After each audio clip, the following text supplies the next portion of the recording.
رور ولی واهوت علی مقام دے پا اسلام کی دغس پر هدف مرام دے رور ولی واهوت علی مقام دے پا اسلام کی دغس پر هدف مرام دے پا اسلام کی دغس پر هدف مرام. الحمد لله والصلاة والسلام على رسول الله. اما بعد، درنو ناظرینو، د رسول الله صلی الله علیه وسلم یو حدیث چې د ګناهونو د کفارو یعنی د ګناهونو د رجېدو د اسبابو په باره کې او دا چې د مسلمان درجې د الله په نسبت باندې په څه باندې پورته کیږي، دا په یو عظیم حدیث کې عبدالله ابن عباس رضی الله عنه د نبی علیه الصلاة والسلام نه روایت کوي چې رسول الله صلی الله علیه وسلم وفرمایل چې ما الله جل علا شانه په خوب کې ولید. د انبیا علیهم السلام خوب دا وحی او دا دلیلی د نورو بندگانو د خوب په رقم هغه نه. رسول الله صلی الله علیه وسلم اله العالمین په خوب کې ولید، نو الله جل جلاله ورته وفرمایل یا محمد.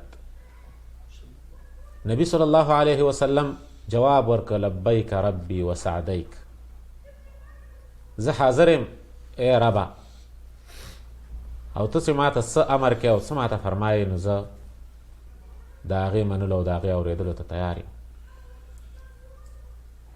نو الله جل جلاله ما ته وفرمایل چې آیا تا ته د دې معلومات شته چې د ملایکو هغه لوړ مجلس په څه شي کې بحث کوي؟ هل تدري فیما یختصم الملأ الاعلی؟ نو ما عرض وکړه چې اله العالمین ما ته خو د دې معلومات نشته. وی الله جل جلاله زما د ولو په منځ کې خپل لاس کېښود لکه څنګه چې د الله د شان سره مناسب دی. ید د الله په صفاتو کې راغلی دی لکه څنګه چې د الله د عظمت او د الله د لویۍ او د هغه د شان سره مناسب دی. په دې باندې د اهل سنت والجماعت ایمان دی او عقیده ده. نبی علیه السلام فرمایي چې تر دې چې ما د الله جل جلاله د ید او د هغه د لاس یخوالی د خپلې سینې په منځ کې د خپلو تیونو او د خپلو سینو په منځ کې حس او ما ته د دې په وجه باندې د اسمانونو او د ځمکو علم الله جل جلاله راکړه چې هغه ما ته نه معلوم.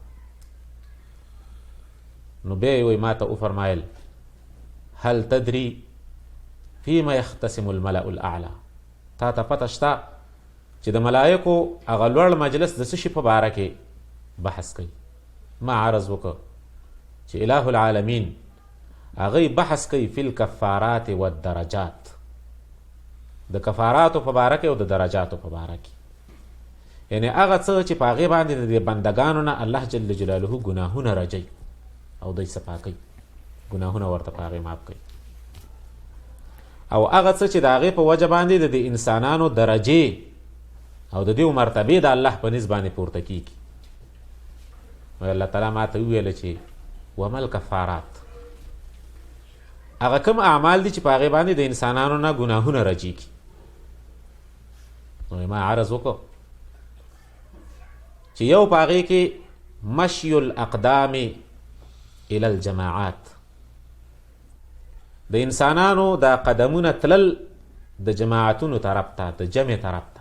کله چې مسلمان په خپل کور کې اودس وکړي او د جماعت په طرف باندې روان شي، په دې خپلو قدمونو باندې دی ځي، نو د دې قدمونو په وجه باندې د ده ګناهونه معاف کېږي، لکه څنګه چې د دې شرحه بیا په یو بل حدیث کې راغلی ده چې انسان چې کله یو قدم اخلي د دې قدم په وجه باندې الله د ته ګناه معاف کوي.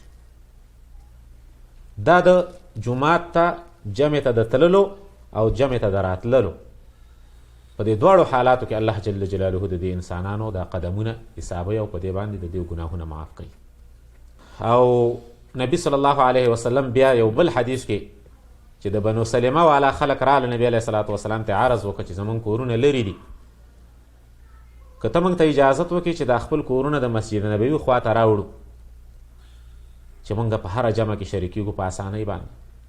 نبی صلی الله علیه وسلم ورته وفرمایل بنو سلمه دیارکم تکتب آثارکم، د بنو سلمه خلکو تاسې دا خپل کورونه لازم ونیسئ، په همدغه کې اوسېږئ، مه راځئ، ځکه چې ستاسې آثار او ستاسې د قدمونو دا هر یو قدم ستاسې دپاره لیکلی کېږي، د الله په نزد باندې دا جمع کېږي، په دې باندې ستاسې ګناهونه معاف کېږي. نو یو نبی صلی الله علیه وسلم وفرمایل چې مشی الاقدام الى الجماعات، بل و انتظار الصلاة بعد الصلاة، چې د مانځه نه وروسته د بل مانځه انتظار کوي، یعنی د مانځه اهتمام د مسلمان سره دومره وي چې کله به دا د بل مانځه وخت را رسېږي، دومره اهتمام د مانځه د مسلمان سره وي چې چېرته رانه جمع په وت نه شي چې د مونځ په خپل وخت باندې زه ادا کړم، یعنی نور کارونه د دې دپاره وروستو کوي او مونځ د خپل ځای نه نور وروستو کوي.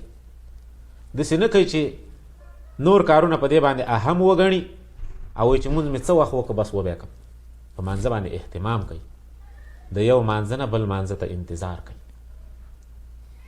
او بل و اسباغ الوضوء على المکروهات، چې د سختۍ په وخت کې د تکلیف په وخت کې ته پوره پوره اودس وکړې، یخني ده، تکلیف دی، سختی ده، او د دې سختۍ سره سره ته پوره اودس وکړې، ټول اندامونو ته اوبه ورسې، هغه څه چې ستا دپاره د اودس په وخت کې د هغې انځل لازمي دي، په هغې باندې پوره په هغه طریقه چې د نبي صلی الله علیه وسلم نه نقل ده په احادیثو کې تفصیلا، په هغه طریقه باندې ښایسته اودس وکړي، پوره اودس وکړي، په دې باندې د انسان نه ګناهونه رجیږي. بیا الله جل جلاله تپوس وکړه چې درجات څه شی دي، هغه څه دي چې په هغې باندې د مسلمان درجې د الله په نسبت باندې بلندیږي او پورته کېږي. نبی علیه الصلاة وسلام وفرمایل افشاء السلام ولین الکلام و اطعام الطعام و صلاة باللیل والناس نیام. سلام خورول چې انسان د چا سره مخامخ کېږي، په لاره باندې روان دی، خلک ناست دي، دی پې سلام واچوي، په دې باندې الله د ده درجې پورته کوي. السلام علیکم ورحمت الله، ښکلې دعا ده د رحمت او د سلامتیا د مسلمان دپاره، او مسلمان ته د خپل مینې او د محبت پیغام ورکول دي. که ماشومانی په هغې باندې سلام سړی واچوي، داسې نه چې دا واړه دي په دې باندې سره سلام اچو، که یو څوک پیژنې که یې نه پیژنې خو چې سلام پې واچوي. افشاء السلام، په خلکو کې دا سلام خور کړي.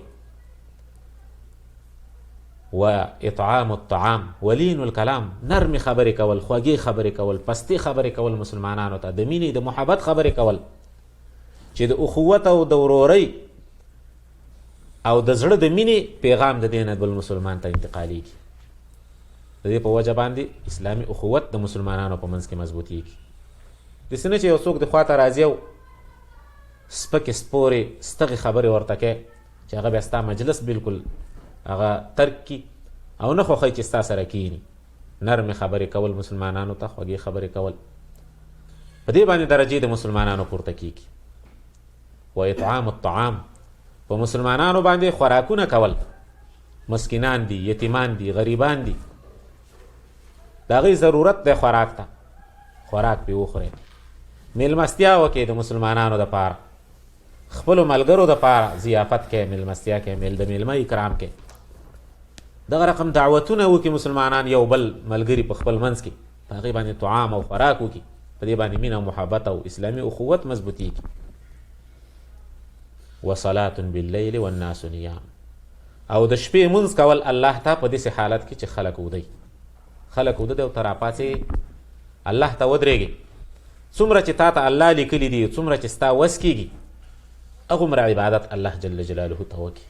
په دې باندې الله جل جلاله ډېر زیات د انسان نه خوشحالېږي چې دی د غفلت په وخت کې، په هغه وخت کې چې د هغې تقاضا دی چې انسان ودی، انسان په غفلت کې، په ناخبرۍ کې استراحت او آرام کې، او دی دغه د آرام بستر پرېږدي، دغه استراحت او دغه سکون پرېږدي او الله جل جلاله ته ودرېږي. منځ وکړي او د الله نه وغواړي. والناس نیام باللیل، د شپې منځ کول. نبی صلی الله علیه وسلم به همیشه تهجد کول او دا د دین د اسلافو او د مشرانو یو نهجو. د دې په وجه باندې الله جل جلاله د انسان په زندګۍ کې برکات اچوي. د دې په وجه باندې الله جل جلاله د انسان په زړه کې نور او رڼا ور اچوي او د دغه رڼا او د نور اثرات د انسان په مخ کې ښکاره کیږي.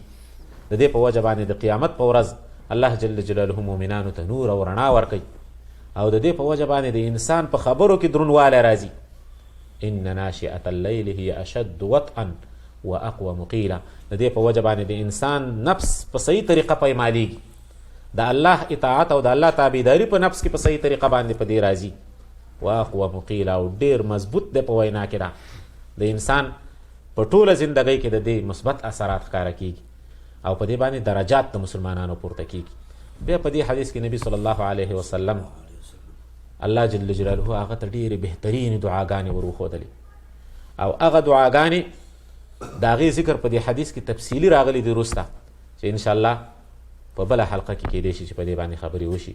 الله جل جلاله دې د ګناهونو د کفارو او د ګناهونو د رجېدو توفیق موږ او تاسې ته نصیب کړي او الله دې په طاعات او په عباداتو باندې موږ ته عمل راکړي.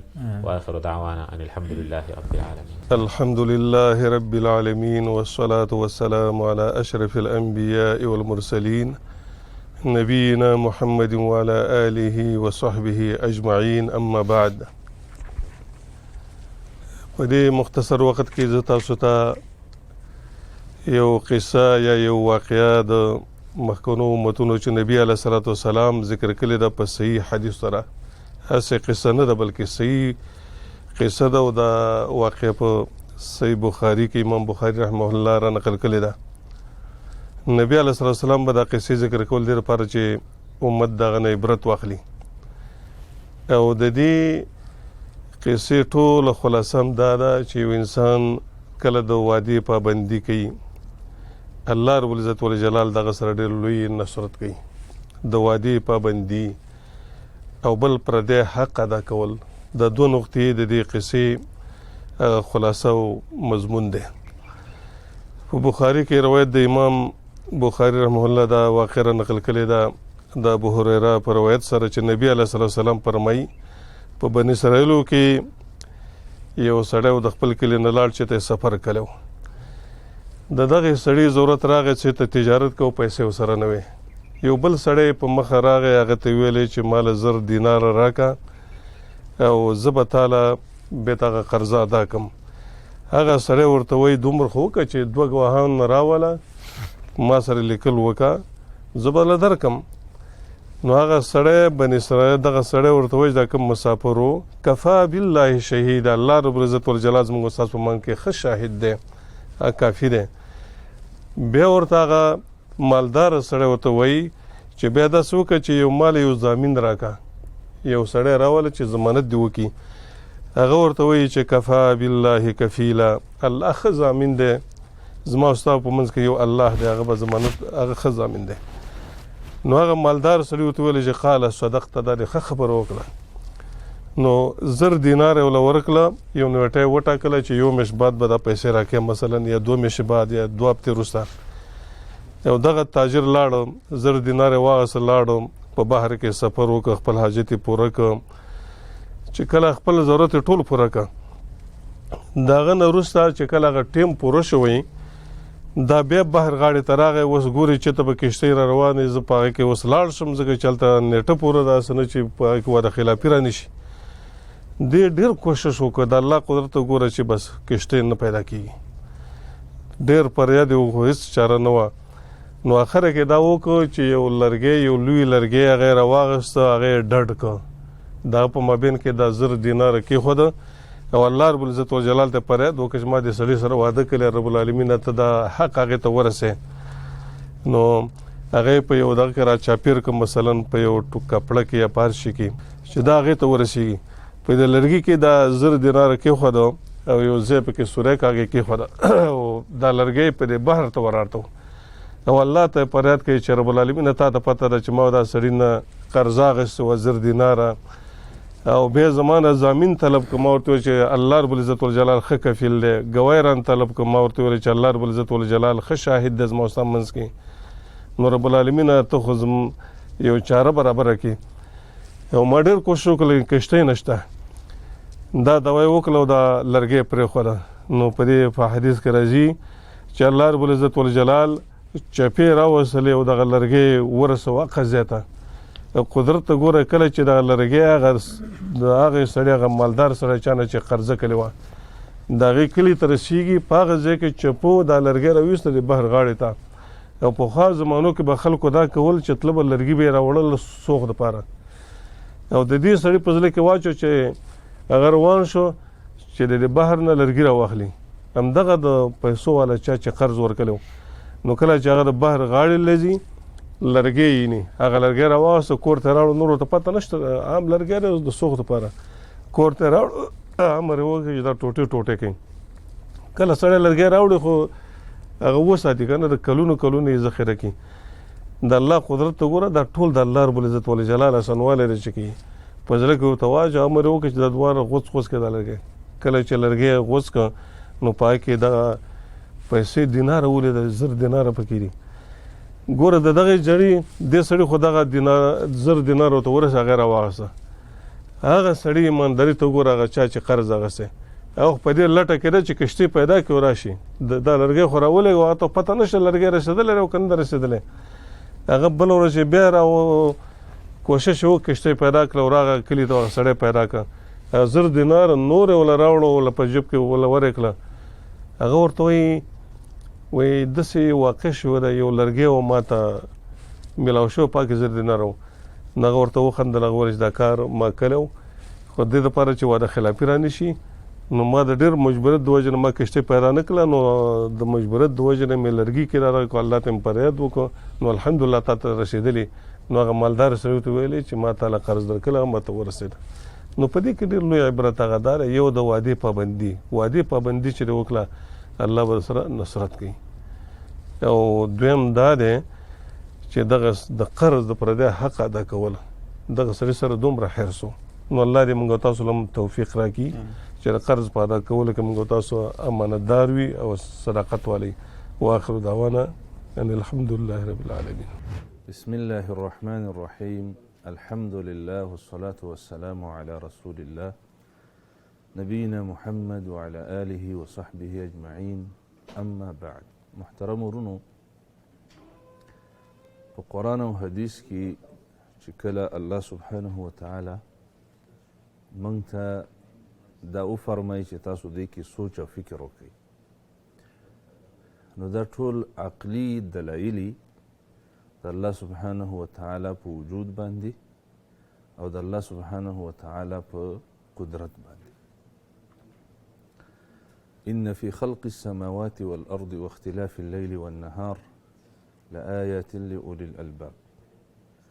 بشکه په پیدایښت د ځمکې او اسمانونو کې او په اختلاف د ورځو او د شپو کې، کله ورځ کله شپه، کله ورځ اوږده کله شپه، په دې کې لآیات،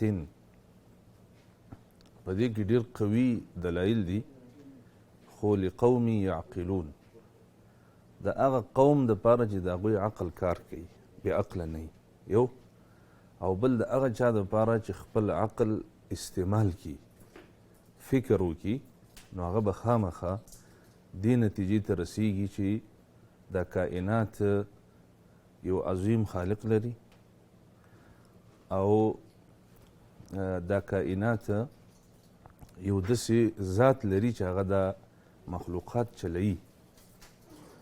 اوس اسمانونو باندې چې تحقیقونه شروع دي او په فضا کې چې کوم ستوري دي، سپوږمۍ ده، نور سیارات دي، په دې باندې د سوونو کلونو نه تحقیق شروع دی او دا باریک نظام دا د الله سبحانه وتعالی د وجود او د الله رب العالمین د عظیم قدرت عظیم دلایل دي. د الله سبحانه وتعالی په وجود باندې د انسان فطرت هم دلیل دی، خو دا دلیل موږ ځکه نه بیانوو چې د ملحدینو فطرت خراب شوی دی، نو هغوی ته دا فایده نه کوي چې موږ ورته ووایو چې ستاسو فطرت دا آواز کوي چې زه یو عظیم خالق لرم او زه یو عظیم مالک لرم. دغه شان د الله سبحانه وتعالی په وجود او په عظمت او په قدرت باندې وحی هم دلیل ده، خو دا موږ ځکه نه بیانوو چې ملحدین خو وحی نه مني، خو یو څو دلیلونه چې هغه عقلي دلیلونه دي او موږ د دې منبر نه اواز کوو، ټولو مسلمانانو ته هم وایو، خپل ځان ته هم وایو، او خصوصا ملحدینو ته وایو چې تاسو دې کې سوچ وکړئ، ځکه موږ خیرخواهي ملحدین هم موږ سره په انسانیت کې شریک دي. اگر که هغوی ځان وباسي، هغوی وایي چې موږ د شادوګانو بچي، خو موږ ورته وایو چې نه، تاسو انسانان سوچ وکئ، فکر وکئ، الله عقل درکړی. نو اول دلیل به دا ووایو شیخ صاحب چې ملحدین خوراک کوي او ښه ډېر خوراکونه کوي، د حلال او د حرامو تمیز هم پکې نه کوي. نو موږ ملحد ته وایو چې ته خوراک کوې، نو ستا کې دننه ډېرې فکټرینې لګېدلې دي چې د هغې موږ لږ نشاندهي کوو. یوه فکټري دا ده چې هغه کله خوراک شروع کړي نو د هغې په خوله کې مناسب لاړې پیدا شي، د دې دپاره چې هغه خوراک د دې خوراک ته برابر شي. بیا غاښونه هغه خوراک د دې معده کې، بیا دغه خوراک ښکته په دې بله یوه فکټري کې روان شي، د هغې معدې ته ورسیږي، بیا دننه نظام د دې په بدن کې چې لګېدلی دی نو هغه د خوراک تحلیل کړي، طاقت ترېنه راواخلي، هغه د بدن کې تقسیم کړي. صحیح ده؟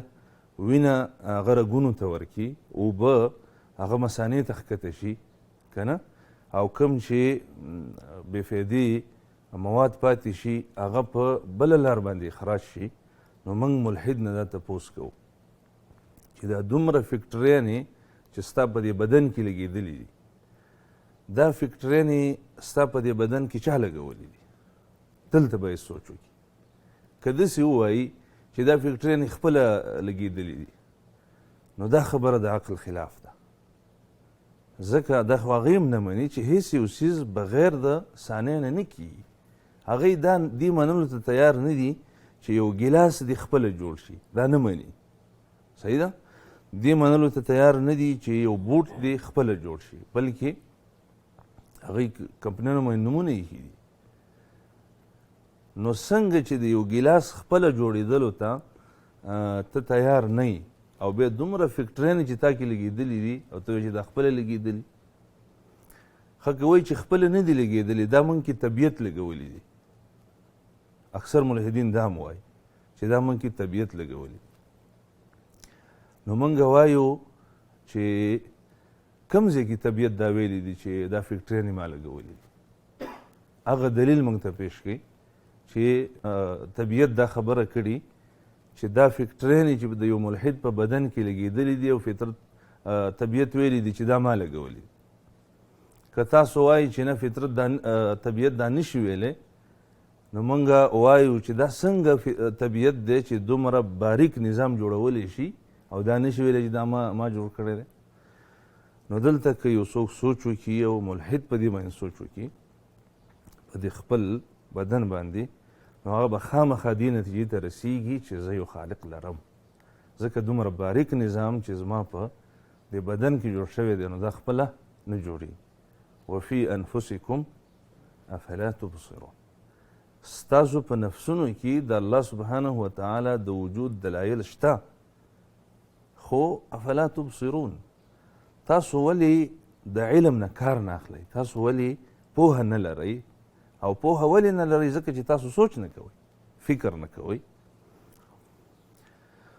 نو دا دلیل شیخ صاحب واضح دی. رور ولی واهوت عالی مقام دے، پا اسلام کی دغس پر هدف مرام دے.